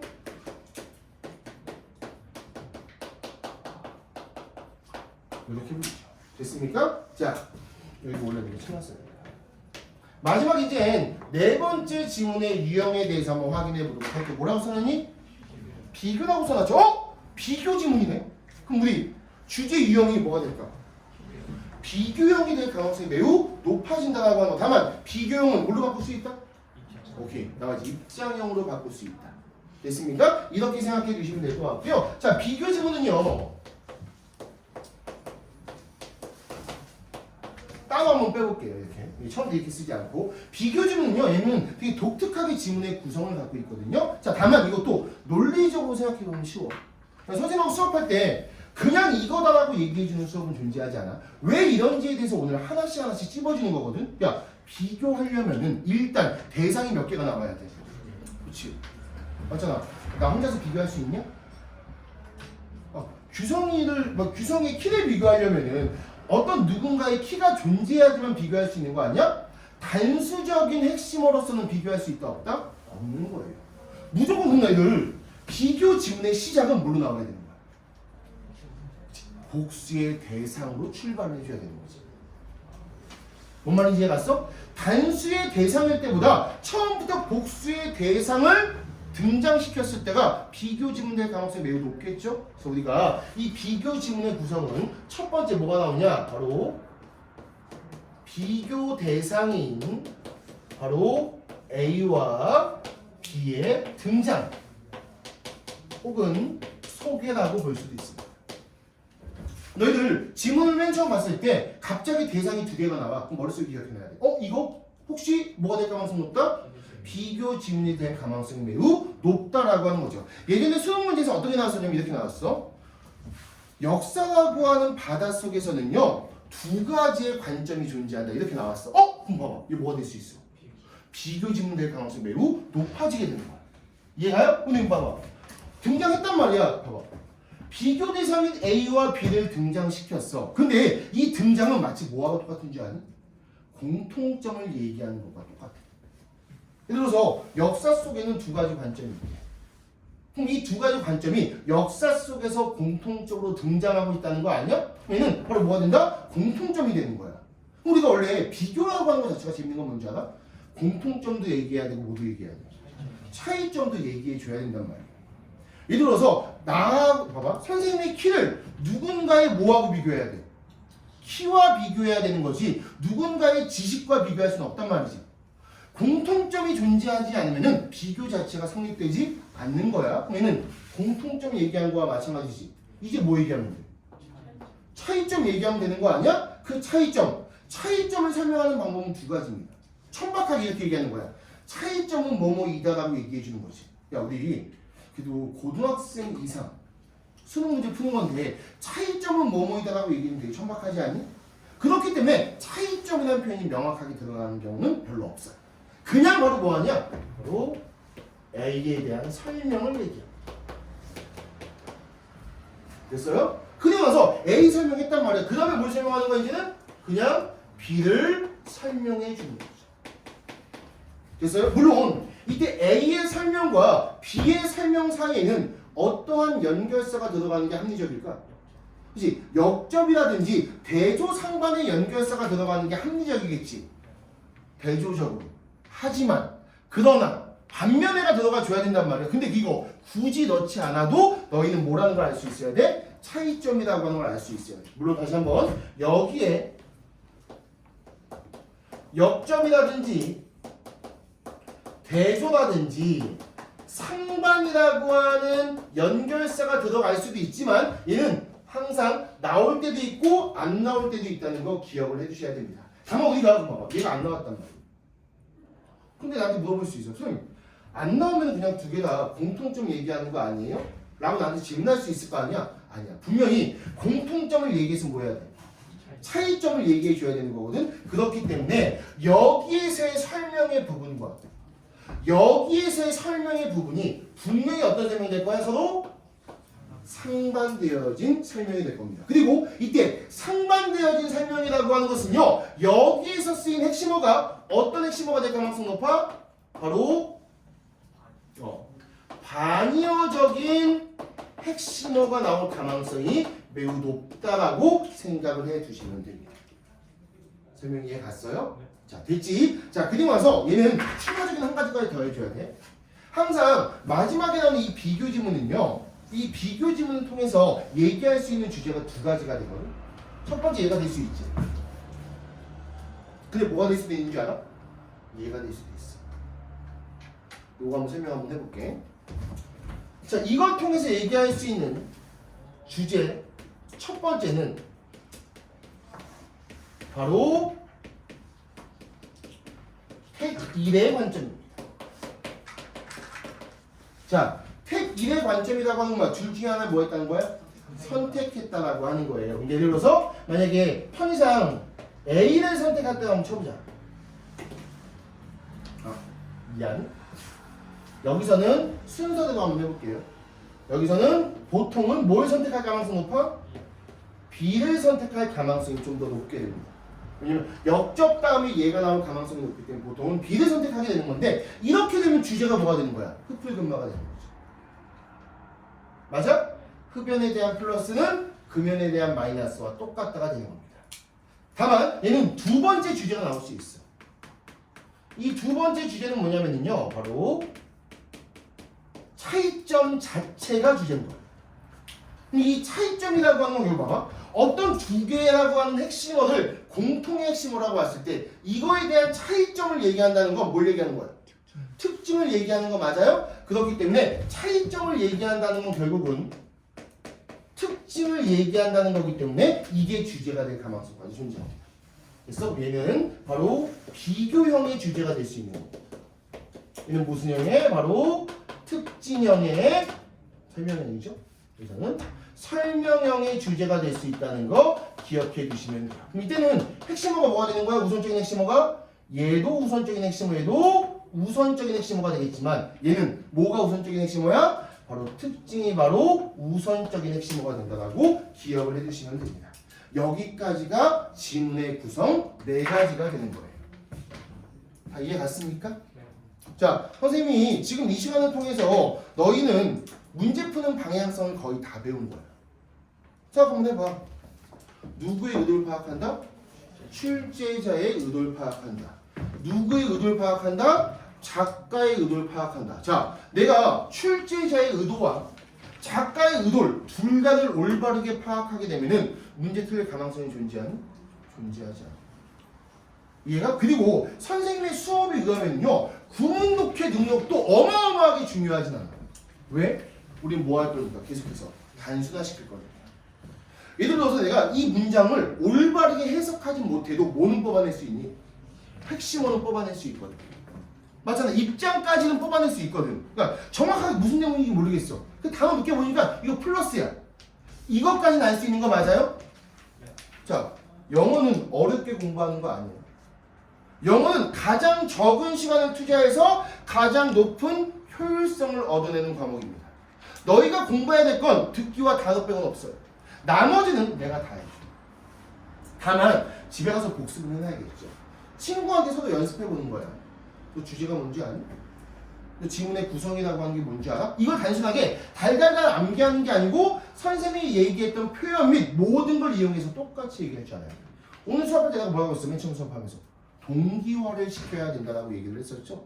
너희하고 내 생각을 정확하게 맞추는 거야. 왜 우리는 출제자의 의도를 파악하고 작가의 의도라고 하는 걸 파악해? 문제 풀기 위해서야. 왜? 이 두 가지만 파악할 수 있다면은 그때부터는 그냥 단어 싸움이잖아. 솔직하게 얘기하면. 이해가요? 그래서 내가 너희한테 하라는 것도 뭐밖에 없어. 뭐 듣기 빼놓으면 단어밖에 없는 거야. 나머지는 다 선생님이 해주는 거야. 이해 갔어요? 자, 수업이 어렵진 않을 텐데. 근데 이게 되게 중요한 거야. 이게 머릿속에서 완벽하게 그려져야 돼. 근데 이걸 너희가 초반에 뭐 해보는 거야? 다 적용시켜보는 거야. 우리 이거 배웠단 말이야. 이제 영어 실제 지문이 나올 거 아니야? 이 지문에서 진짜 이거 다 해보고 한번. 아, 얘는 입장형이구나. 얘는 관계형이네. 얘는 설명형이네. 내가 또 집에서 연습 한번 해보는 거지. 지문도 마찬가지야. 선생님 초반에는 이제 지문의 유형도 좀 한번 해볼 거거든. 아, 얘는 지금 개사계구나. 아, 얘는 사계구나. 얘는 개혁개사계네. 얘는 비교지문의 유형이네. 이거 솔직히 몇 가지 정도만 샘플로 공부해 놓잖아. 나머지가 너무나 쉬워지는 거야. 그리고 나서 너희가 나중에는 선생님하고 똑같이 지문을 보는 시야를 가질 수도 있는 거야. 이해갑니까? 자, 그렇게 기억을 해 두시면 되는 거고요. 다시 한번 여기에 연결사를 잘 기억해 보시는 겁니다. 됐어요? 잠깐 했다 수업할게요. 이제 그 다음에 수업할 내용은요. 우리가 다시 한번 앞에 살짝 한번 넘어가 볼게요. 3페이지에서 두 번째 거 좀 빼먹고 넘어갔었죠? 바로 핵심어 변환에 대해서 다시 한번 공부해 보죠. 핵심어 변환이라고 하는 것도요. 선생님의 수업을 관통하는 너무나 대표적인 표현 맞습니까? 핵심어 변환. 이걸 영어식으로 표현하면은요, 뭐 paraphrasing이라고 얘기합니다만 그냥 편하게 핵심어 변환이라고 한번 해볼게요. 핵심어 변환. 변환이 무슨 뜻이야? 계속 바꾼다는 얘기입니다. 다만 이 핵심어 변환이라고 하는 것은요, 바로 단어의 겉보기에는 달라지지만 문맥상의 의미는 뭐여야 돼? 언제나 똑같은 것을 우리는 핵심어 변환이라고 얘기하는 거야. 예를 들어서 이겁니다. 선생님은 잘생겼다. 입시한수 원장님은 기가 막히게 생겼다. 저 원숭이 같은 새끼는 되게 잘생긴 원숭이 축에 속한다. 자, 지금 얘기했던 거. 원숭이 같은 새끼, 이규성 원장님, 뭐 저 새끼 다 뭐야?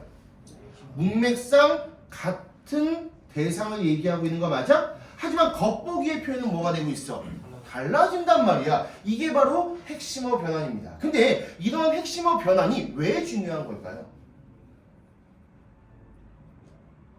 질문한 거야 지금. 아직 너희 유튜브 보는 게 아니야 미친 새끼다. 내가 그냥 찍고만 있는 거고. 왜 중요할까? 이게 바로 작가가 글을 쓰는 방식이기 때문이야.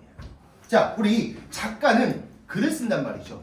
어떠한 자기 주장을 얘기하기 위해서 주장과 뒷받침을 번갈아 가면서 논리적으로 글을 쓰게 됩니다. 근데 자, 작가라는 사람은 일단은 자기의 똑똑함을 독자한테 알려줘야 될까? 멍청함을 알려줘야 될까? 너희보다 똑똑함을 알려줘야 돼. 결국 독자보다 내가 우월하다. 글을 잘 쓴다. 글을 다채롭게 쓴다라고 하는 걸 보여줄 필요가 있는 거지. 이럴 때 핵심어 변환을 사용하지 않게 되면은 글이 너무나 초딩처럼 되거든. 왜 생각 한번 해보죠. 이규성 선생님은 잘생겼습니다. 이규성 선생님은 그래서 잘생겼어요. 이규성 선생님은 정말 잘생겼어요. 이규성 선생님은 됐다 킹 왕짱 잘생겼어요. 자 봐봐. 이게 학자가 쓸만한 글이야? 아니지. 맞아? 핵심어 변환을 사용하지 않는다면은요 너무나 글이 단조로워져. 단조로워진다라고 하는 것은요 결국은 수준이 낮다라고 하는 걸 의미하기 때문에 작가는 글을 쓸 때 무조건 핵심어 변환을 쓰는 거야. 왜? 되게 그럴듯해 보이거든. 그리고 두 번째는 뭐냐면요. 자, 이거는 특히나 핵심어 변환은 시험으로 나올 수 있는 질문에서는 무조건 핵심어 변환이 쓰일 수밖에 없어. 예를 들어서 내가 맨날 얘기하는 게 커피거든요. 커피가 인간의 몸에 좋다라고 하는 걸 주장하고 싶은 거야. 그래서 우리가 커피라고 하는 건 인간의 두뇌 기능에 상당히 좋다라고 썼어. 근데 그 다음 문장이 이렇게 썼단 말이야. 아프리카 지역에서 처음에 발생했던 그 재료를 갖고 만들었던 모든 사람들이 좋아하는 그 기호식품은 이렇게 썼단 말이야. 봐봐. 글이 어때? 갑자기 다채로워지고 풍부해지는 거 맞아? 다만 커피라고 하는 걸 내세우지 않으면서 학생한테 혼동을 가져다 줄 수 있는 표현도 맞아? 내가 핵심어 변환을 알고 있다면 너무나 당연한 거 아니야. 근데 핵심어 변환을 생각하지 않았다면 갑자기 아프리카 나오고 헷갈릴 수 있단 말이야. 헷갈림을 유발할 수 있는 것. 하지만 내가 알고 있다면 절대 헷갈리지 않는 게 바로 뭐가 된다? 핵심어 변환이 되는 겁니다. 이해갔어요? 그렇기 때문에 항상 내가 너희들 농담으로 이런 것도 하잖아. 수능장 들어가면 숨을 어떻게 쉬는 거야? 이렇게 쉬는 거야. 머릿속에서 무조건 문장과 문장 사이에는 핵심어 변환이 발생할 것이라 예상하고 보면 너무나 쉽게 보이는 거지. 생각해보면 해봐. 커피는 인간의 몸에 좋다고 했는데 갑자기 아프리카가 나왔단 말이야. 갑자기 아프리카 원숭이 나올까? 안 나올 거 아니야. 분명히 커피에 관한 무언가를 얘기하고 있지 않을까? 라고 니네가 머릿속에 생각해 둔다면은요 너희가 간단하게 이걸 굳이 주구장창 해석할 필요가 없이 뭐라고만 해석할 수도 있어. 그냥 커피라고만 해석해도 되지 않을까? 아, 이거 커피네! 라고 파악할 수 있단 말이야. 지금 모두 할 수 있었던 거야? 시간의 단축적인 효과까지 발생하는 거지. 구구절절 해석할 필요가 없다는 거지. 왜? 주제는 바뀌어 안 바뀌어? 역점의 연결사가 없는 순간, 얘가 아닌 순간 이거 봐봐. 얘 주제 바뀌었어? 안 바뀌어? 안 바뀌어? 안 바뀌는 거야?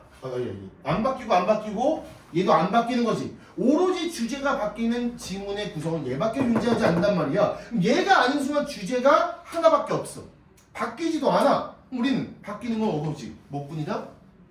핵심어 변환뿐인 거야. 이해가? 그래서 선생님도 집에 가서 당황하지 않는다고. 어차피 집에 가면 누가 있어? 와이프가 있단 말이야. 갑자기 누가 삭발하고 나타났어. 그래도 그게 크게 당황하지 않죠. 와이프겠거니라고 생각하지 않을까? 진짜 와이프가 아무리 했을 땐 놀랬다니까? 살짝 흠칫 놀랬죠. 와이프구나. 이렇게 얘기하는 거 아니야? 맞잖아. 근데 우리가 이걸 만약에 예상하지 못하면 뭐 무서울 수도 있지 않을까? 만약에 여기가 예를 들어서 집에 있단 말이야. 집에 있는데 거실에서 누가 달그닥달그닥 소리가 나 밤에.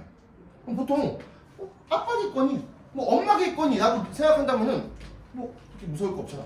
근데 그런 걸 예상하지 않아. 존나 무섭지 않니? 똑같은 거야. 당황하게 된단 말이야. 핵심어 변환은 그런 기능을 가지고 있고요. 자, 이러한 핵심어 변환 선생님 조금 이거 작게 쓸게요. 여기다 잠깐 써도 되죠.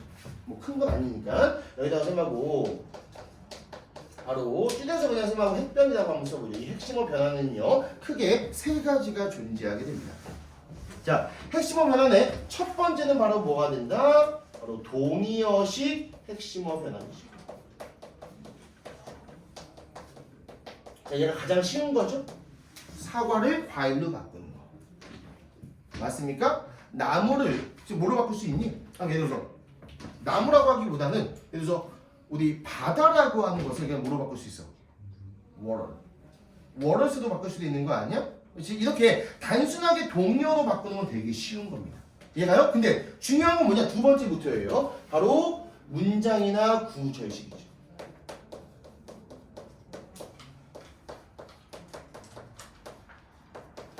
자, 이때 이 문장이나 구절식의 핵변이라고 하는 건 특히나 상위권한테 어마어마하게 중요해지거든. 왜 어마어마하게 중요해지는 거냐? 얘가 바로 속독의 기술 중에 하나가 되기 때문이에요. 바로 뭘 통해서? 치환법을 통해서. 아까 얘기했잖아. 예를 들어서 커피가 몸에 좋다고 하는 걸 알고 있었단 말이야. 근데 아프리카에 뭐뭐가 나왔단 말이야. 이걸 그냥 뭐라고 치환시키면 돼? 커피라고 치환시키는 순간 해석도 간단해지는 거고 시간적인 단축의 효과도 생긴다고 했었지. 여기에 대해서 익숙해져야 되는 거야. 왜? 주제가 안 바뀌어. 주제가 안 바뀐다는 건 뭐가 바뀌지 않는다? 다시 한번 얘기해볼까? 핵심어가 바뀌지 않는다라고 하는 걸 의미하게 되거든.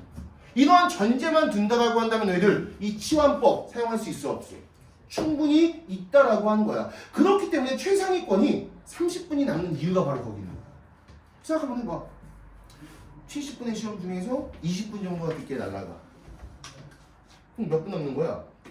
50분이 남는데 30분이 남는단 말이야. 얘는 20분 만에 모든 문제 지금 다 풀고 있다는 얘기 아니야? 야, 솔직히 국어로서 그렇게 나와 있어도 못 풀어. 근데 어떻게 풀 수 있냐는 거지. 바로 이런 방법. 물론 이거 말고도 문제 푸는 방향성. 우리가 개념만 찾으면 된다는 것. 그리고 그 개념도 우리가 뭐 할 수 있다는 거? 치환시킬 수 있다고 하는 점. 이런 걸 너희가 기억해 둔다면 상당히 손쉽게 문제를 풀 수가 있게 되는 겁니다. 그리고 특히나 이 핵심어 변환에서 중요한 거는요. 100%가 있습니다. 거의. 우리가 이제 언어 문제는 100%가 없으니까 99%라고 한번 해볼게요. 99%의 확률로 무조건 핵심어 변환이 발생하는 경우가 있어. 바로 뭐냐면요. 지문과 그리고 뭐 사이에 보기항은 무조건 99%의 확률로 뭐가 발생한다? 핵심어 변환이 발생하는 겁니다. 왜? 생각 한번 해보자. 만약에 지문에서 나왔던 단어와 보기항의 단어가 완벽하게 생긴 게 똑같은 단어가 나왔어. 이거는 실력 싸움이 아니고 뭐가 되는 거야? 시력 싸움이 되는 거야. 눈만 좋으면 맞출 수 있는 문제 아니냐? 수능 문제는 그따위로 만들면 절대 안 되는 거야. 왜? 변별력이라고 하는 게 필요하거든. 1등급부터 9등급까지 존재한다라고 하는 것은요. 그치? 공부한 실력대로 문제 풀 수 있게 만들어야 되는 거 아니야? 근데 실력만 있으면은 단어의 뜻도 몰라도 돼. 그냥 똑같은 단어만 보면 맞출 수 있어. 이런 문제는 존재하지 않는 거야. 이유 알겠지? 근데 웃긴 건 뭔지 아니? 내가 나중에 모의고사 봐봐. 분명히 그런 거 정답 쓸까 안 쓸까? 쓴다니까. 그러니까 미리 애시당초 기억하고 있는 거야. 이 핵심어 변환이라고 하는 것도요. 단순하게 작가가 글을 쓰는 기법뿐만 아니라 바로 작가와 출제자의 의도가 맞물려져서 나오는 게 바로 뭐가 된다? 핵심어 변환이 된다라고 하는 것도 추가적으로 기억해 두시면 되는 겁니다. 됐죠? 자, 그리고 마지막 세 번째, 얘가 바로 뭐가 됩니까? 반이어식 바로 핵심어 변환이 된다는 거 기억해 놓으셔야겠죠? 자, 그리고 얘도 상당히 중요합니다. 반이어식 핵심어 변환 중요한 이유는 자, 언뜻 보기에는 다른 내용을 얘기하는 것 같지만 똑같은 주제를 얘기할 수 있는 거. 맞아? 흡연에 대한 플러스는 뭐와 똑같다? 금연에 대한 마이너스와 똑같습니다. 맞아요? 왠지 핵심어도 달라 보이고 입장도 달라 보이기 때문에 전혀 다른 걸 얘기하는 것 같지만 실제는 똑같은 주제를 얘기할 수가 있기 때문이겠죠. 자, 왜 다 중요한지에 대해서 설명을 드렸어요. 그리고 나중에 너희가 구문독해 복습하거나 선생님 지금 구문독해 워크북 작업도 하고 있거든. 그럼 구문독해 워크북 작업을 통해서 너희가 공부할 때는요, 단순하게 그냥 구문독해만 하는 게 아니고 핵심어 변환이 어떻게 발생하고 있는지까지도 체킹하면서 넘어가야 돼. 이 문장에서는 이게 핵심어 변화 나왔고 얘가 이렇게 바뀌었고 얘는 이렇게 바뀌었고 얘가 이렇게 바뀌었다 라고 하는 거에 대해서 너희가 한 10지문 20지문만 보잖아? 그럼 패턴이 뭐야? 알겠지? 그 패턴이라고 하는 걸 너희가 올바르게만 찾아낼 수 있다면 구문 독해는 월등하게 쉬워진다라고 생각을 해두시면 됩니다. 됐죠? 핵심어 변화 중요한 이유 꼭 기억해 놓으세요. 자, 그 다음 거 한번 넘어가 볼게요. 자, 이번에는 죄송하고 자 4페이지에 보면은요 밑에 거 Analyzing Multiple Choice라고 하는 자 얘가 바로 뭐가 되는 거예요? Multiple Choice가 뭐니? 보기양 보기양이야 보기양 자 보기양을 분석하는 방법에 대해서 써놓은 겁니다. 자 그럼 보기양 분석하는 방법 한번 설명해 보도록 하죠. 이것도 좀 짧게 쓸게요. 그냥 뭐 그렇게 어마어마하게 어려운 것도 아닙니다. 자, 지금 이 보기양 분석 방법은요, 딱 뭐와 관련된 보기양 분석인 거냐? 바로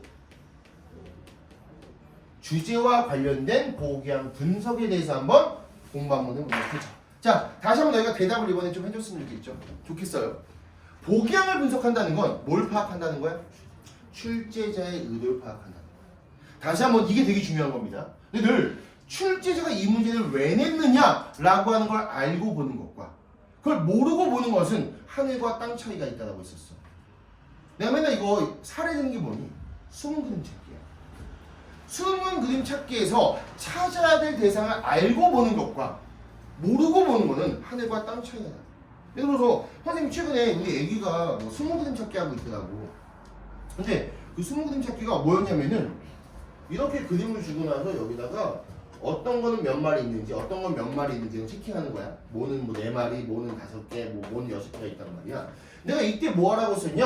야, 애가 그냥 이런 거 없이 그냥 막 세는 거야. 그래서 뭐라고 썼냐? 야, 얘가 몇 개인지 먼저 파악하고 그 다음에 하나씩 표시해 나가야 돼. 그래야지 헷갈리지 않거든. 이라고 얘기했거든. 이게 바로 뭐야? 얘는 이게 중요한 게 아니잖아. 뭐가 중요한 거야? 이게 몇 개 있고 이게 몇 개 있고 이게 몇 개 있는지를 파악하는 게 먼저 중요한 거 아니야? 그럼 이걸 먼저 보고 나서 그 다음에 이 그림을 보고서 하나씩 찾아가야 된단 말이지. 근데 얘는 이렇게 보고 있는 거야. 다 찾을 수가 있겠냐? 없는 거지. 똑같아. 그래서 너희들 다시 한번 보기양을 분석한다는 건 출제자가 학생이 너희한테 요구하는 걸 뭔지 이거 먼저 파악한다라고 너희가 생각을 해주시면 됩니다. 근데 이것도 답이 정해져 있어. 왜 정해져 있는 거냐? 주제 관련 문제야. 주제 관련 문제의 보기양은 무조건 뭘로 구성되어져 있을 수밖에 없을까? 주제로 구성되어져 있을 수밖에 없겠죠. 맞아? 보기양 자체가 뭐가 될까? 주제가 되는 거거든. 다만 여기서 두 가지가 나와요. 완전한 주제냐 혹은 뭐냐? 불완전한 주제냐 이 두 가지로만 나뉘게 되는 거야. 왜? 보기양이라고 하는 게 완벽한 주제를 나타내는 경우도 있지만 빈칸 문제 봐. 빈칸 문제는 일부만 빈칸을 뚫었기 때문에 이 주제를 완벽하게 얘기하는 게 아닌 주제 중에서 입장만 주제 중에서 뭐만 얘기할 수도 있어? 핵심어만 얘기할 수도 있단 말이야. 근데 그거는 나중 문제니까 일단 보기양은 무조건 뭐다? 주제다 라고 하는 걸 기억을 해놓으셔야만 됩니다. 알겠죠? 그리고 나서 이걸 설명할 때 조금 시간이 걸려도 이건 꼭 설명해야 될 것 같아. 선생님이 보기양 분석 방법을 만든 이유 중에 하나가 뭐냐면은 이거야. 출제자가 어떻게 보기양을 만드는지 그 방법을 알면은 훨씬 더 좀 쉬워지지 않을까? 맞잖아. 너희가 봐봐. 예를 들어서 내가 어떤 것을 수행할 수 있다라고 하는 것은 예를 들어서 이거야. 선생님이 최근에 뭐 하고 있냐면은 커피숍을 막 인테리어 디자인하고 있거든. 근데 만약에 예를 들어서 내가 인테리어를 하는 방법에 대해서 아무것도 몰라. 뭐가 순서인지. 그럼 나는 인테리어 올바르게 할 수 있을까? 없겠지. 근데 내가 만약에 인테리어 업자가 인테리어를 하는 방식을 어느 정도 알고 있다고 쳐봐. 뭐 바닥 먼저 한 다음에 그 다음에 천장을 하게 되는 거고 그 다음에 페인트 하는 거고 그럼 나는 최소한의 계획을 짜서 세울 수 있지 않을까? 똑같은 거야. 선생님 이걸 만든 이유는 딱 하나야. 출제자가 문제 만드는 방법을 알고 있기 때문에 나 또한 출제자가 될 수 있기 때문이지. 맞잖아. 그럼 내가 너희한테 뭘 알려줄 거냐 먼저 출제자가 문제 만드는 방법에 대해서 알려줄 거야. 자, 우리 문제의 구성 요소는 두 가지입니다. 지문이 존재합니다. 그리고 뭐가 존재해? 보기양이 존재하죠. 그렇지? 지문과 보기양 중에서 출제자가 뭔가 직접적으로 변화시킬 수 있는 건 뭐야? 그렇지. 보기양만 변화시킬 수 있어. 지문은 그냥 가져오는 것뿐이라고 얘기했었죠. 그럼 결국은 출제자의 의도는 여기에 담겨 있지는 않는다는 거지. 맞아? 출제자의 의도는 보기양에 담겨 있을 수밖에 없겠어. 그리고 보기양은 우리 주관식이야? 객관식이야? 객관식이라는 얘기는 우리 오지선다 맞아요? 보기양이 몇 가지가 있어? 5가지가 있어. 그럼 이 보기양 5가지를 직접 단어 고르고 문장 골라서 만들어야 되는 게 출제자가 해야 될 일이야. 아니? 이거 어디서 따올까? 따오는 게 불가능한 거 맞죠? 왜냐면은 모든 영어 지문에서 이게 따왔다라고 해서 여기서 제목이 무조건 적혀 있을까? 제목이 없는 경우도 많아. 왜? 일부만 따오는 경우도 있으니까. 맞잖아. 그렇기 때문에 그리고 여기에 단어가 너무나 어렵기 때문에 좀 더 수능에 맞춘 단어로 바꾸는 경우도 있거든. 그렇기 때문에 우리가 보기양 5가지를 다 만들어야 되는데 보기양 1번, 2번, 3번, 4번, 5번 있다고 쳐볼게요. 일단 얘들 하나는 정답이고 나머지 4개는 오답이겠죠. 뭘 먼저 만드는 게 효율적일까? 그렇지. 야, 오답 먼저 만드는 게 효율적일까? 정답 먼저 만드는 게 효율적일까? 당연히 정답 먼저 만들고 이 정답을 맞추기 힘들게 하기 위한 오답을 만들어 놓는 게 훨씬 더 편하지 않을까? 맞잖아. 그럼 당연히 뭐부터 만드는 거야? 우리는 항상 정답부터 만드는 거야. 그럼 우리 정답이라고 하는 건 올바른 주제니까 올바른 뭐가 존재한다는 걸까? 핵심어가 존재한다는 거고 혹은 올바른 입장이라든지 관계성이라고 하는 게 존재한다는 얘기야. 이해가요? 그럼 정답을 만들었어. 하나. 예를 들어서 편의상 얘기야. 더 편하게 한번 해보자. 그래서 내가 정답이 이거야. 핵심어 A에 대한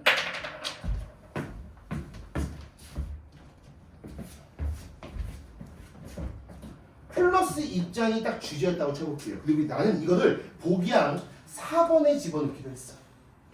이제 나머지 보기양을 만들어야 될 거 아니야. 일단 내가 이 문제를 어렵게 만들고 싶어. 문제가 어렵다고 하는 건 뭘까요? 헷갈림이 존재한다는 거야. 자, 헷갈림이 존재하지 않는 문제는 쉬운 문제지. 헷갈림이 존재한다는 건 뭘까? 공통점과 차이점이 존재한다는 거야. 야, 완벽하게 달라. 차이점밖에 없어. 이건 헷갈리지 않겠지. 맞아요? 근데 만약에 공통점이 존재한다라고 한다면 이때부터 뭐가 생겨나는 거야? 혼동이 생겨날 수 있고 헷갈림이 생겨날 수 있단 말이야. 뭔 말인지 알겠지? 그러면은 얘하고 비슷하게 만드는 거지. 그럼 얘하고 비슷하게 만드는 방법 둘 중에 하나일 텐데. 핵심어를 비슷하게 만들든지 뭐를 비슷하게 만들든지 입장을 비슷하게 만들든지 둘 중에 하나가 된단 말이야. 근데 얘가 우선적인 핵심어고 가장 중요한 거 아니야? 그렇기 때문에 일반적으로는요 오답 첫 번째 이렇게 만드는 거야. 순서상 이렇게 하는 게 좋을 것 같아. 2번 정도. 예를 들어서 3번, 4번, 5번 이렇게 있다면 1번 한번 써볼게요. 한 내가 4번 정도에다가 가장 헷갈리는 걸 만들고 싶어. 그럼 어떻게 쓰는 거야? A에 대한 마이너스 쓰는 거지. 이해가? 그럼 분명히 2번하고 4번이 어떻게 보일까? 비슷하게 보인단 말이지. 그렇기 때문에 헷갈릴 가능성 존재하는 거 맞아? 그럼 이제는 나머지 1번, 3번, 5번이라고 하는 걸 오답으로 만든다고 칠게. 더 어려운 문제 만들어볼까? 더 어려운 문제 이렇게 만들 수도 있는 거지. 예를 들어서 이렇게 만들 수도 있는 거 맞아? 뭐는 똑같고 입장은 똑같고 핵심어가 달라지게 만들 수 있단 말이야. 그럼 이제 나머지 3번과 5번은 오답을 만들어야 될 거 아니야. 그렇지? 얘는 완벽한 오답을 만들어야 돼. 왜? 헷갈리는 오답 만들었으니까. 이제는 병신 아니고서는 무조건 3번과 5번은 고르지 않게 만들어야 돼. 이때 병신이라고 하는 건 누구야? 하위권은 뭔데? 하위권은 구문독해도 못해. 단어도 몰라. 문제 푸는 방법도 모르는 게 하위권 아니야? 이 하위권은 오로지 뭘 갖고 풀어? 그냥 시력만 가지고 푼단 말이야. 우리 시력을 통해서 헷갈릴 수 있게 만드는 건 딱 뭐밖에 없어. 아까 얘기했잖아. 사례적인 단어를 그냥 끄집어다 쓰는 거지. 이해가? 그래서 여기서 사례적인 핵심어인 C를 가져다 뭐 플러스 마이너스 붙이면 상관없는 거야. 사례적인 단어인 D를 가져다 플러스 마이너스 붙이는 거야. 이렇게 보기만 말이야. 뭔 말인지 이해갔습니까? 자, 그렇다면은 우리가 이걸 역순으로 넘어가면은 보기양 분석의 방법이 나오게 되는 거죠. 일단 봐봐. 첫 번째 써있는데 우선적인 핵심어와 차선적인 핵심어, 바인딩과 핵심어 변환이라고 한 게 써있는데 이거에 대해서 순차적으로 한번 써보도록 할게요. 자, 보기양을 분석할 때는요. 첫 번째 순서입니다. 바로 일단 뭐 시키는 거냐면요. 주제화 먼저 시켜주셔야 돼요. 이때 주제화를 시킨다고 하는 건 뭘 파악한다는 거야? 이렇게 파악한다는 거야. 핵심어 및 입장으로 만들고 핵심어 사이의 관계로 만들고 혹은 비교나 이걸로 만든다는 얘기야. 이때 뭐부터 뽑아내야 될까? 당연히 핵심어부터 뽑아내야 되는 거야. 이해가요? 우리가 주제화를 먼저 시켜줍니다. 자, 그 다음에 두 번째 방법이에요. 두 번째는 이제 뭐부터 뽑아내는 거냐? 바로 우선적인 핵심어를 파악하는 거. 이해가요? 예를 들어서 이렇게 나와 있단 말이야. 얘를 먼저 파악해 줘야 되는 거야. 이해가? 그 다음에 우선적인 핵심을 파악하고 나서 그 다음 넘어가는 게 바로 뭐가 되는 거야? 3번이었어야지. 3번 바로 차선적인 핵심어라고 하는 걸 그 다음에 파악해 주는 거야. 그리고 나서 네 번째 단계가 바로 뭐가 되는 거냐면요. 혹시라도 뭐가 되는지 안 되는지 바인딩이 되는지 안 되는지 확인해 보는 건데 바인딩이라고 하는 건 뭐야? 보기양 5가지 중에서 2-3개 정도가 공통점으로 묶이는 보기양이 존재한다는 거죠. 야, 공통적으로 묶인다? 뭐야 이거? 헷갈림이 존재하는 보기양 맞습니까? 그럼 이것 중에 하나가 뭐가 될까? 정답이 될 가능성이 매우 높아지게 되겠죠. 자, 이렇게 한번 분석해 볼까? 이거 가지고 한번 해보자. 이거 지금 일단 뭐 하는 거니? 주제화 시킨 거지. 주제화 시킨 거 맞아? 그러면서 뭐만 먼저 파악하는 거야? 우선적인 핵심만 먼저 파악하는 거야. 얘는 B야. 맞아? 얘는 A였어. 얘 C야. 얘 A야. 얘 D가 된단 말이야. 일단 바인딩 돼 안 돼? 바인딩 된단 말이야. 우선적인 핵심과 뭐하고 뭐가 겹쳐? 2번과 지금 4번이 겹친단 말이야. 이해가요? 그리고 나서 차선적인 핵심어도 파악해보니까 이 차선적인 핵심어가 서로 같아 상반돼. 상반되는 거지. 그러면 공통점도 존재하고 뭐도 존재하는 거야. 차이점도 존재하기 때문에 완벽하게 헷갈리는 보기야. 자, 만약에 이렇게 되면 정답 안 될 가능성이 높은 거야. 이 두 가지가 뭐해? 완벽하게 똑같은 보기양 되는 거 맞습니까? 물론 나중에 선생님하고 완벽하게 똑같은 두 개의 보기양은 개념과 사례로 구별시킨다는 것은 나중에 배우겠지만 지금은 이러면 웬만하면 정답 안 되는 거야. 그래서 우리가 이렇게 된다고 보는 거지. 그럼 무조건 둘 중에 하나가 정답이야. 그럼 이때 출제자 의도가 파악된 건데 출제자는 이 보기양을 통해서 학생한테 너희들 지문을 분석할 때 뭐만 찾으면 된다는 거야. 핵심어는 이미 나왔다는 거잖아. 핵심어를 먼저 알려주고 있는 거 아니야? 지문 속에서 핵심은 분명히 A가 나올 거야. 너희는 뭐만 파악하면 돼? 입장만 파악하면 돼 라고 하는 거예요. 그럼 이 문제는 실제 너희는 보기양을 먼저 분석했기 때문에 너무 쉬워지는 거지. 왜? 플러스 마이너스는 핵심을 뽑아내는 것보다 월등하게 쉽거든. 이해갑니까? 그래서 이런 문제가 실제 선생님하고 문제 푸는 방법을 배웠던 학생한테는 쉬운 문제 유형인데 이건 실제는 상당히 어려운 문제야. 뭔 말인지 알겠지? 이렇게 보는 게 바로 보기양을 분석하는 방법이야. 주제와 봐봐. 이때 연습해야 돼. 이건 연습할 필요 없어. 내가 시켜줄 거야. 알겠지? 이건 그리고 반복되다 보니까 다 알아. 근데 대부분 학생들이 여기서 막히더라.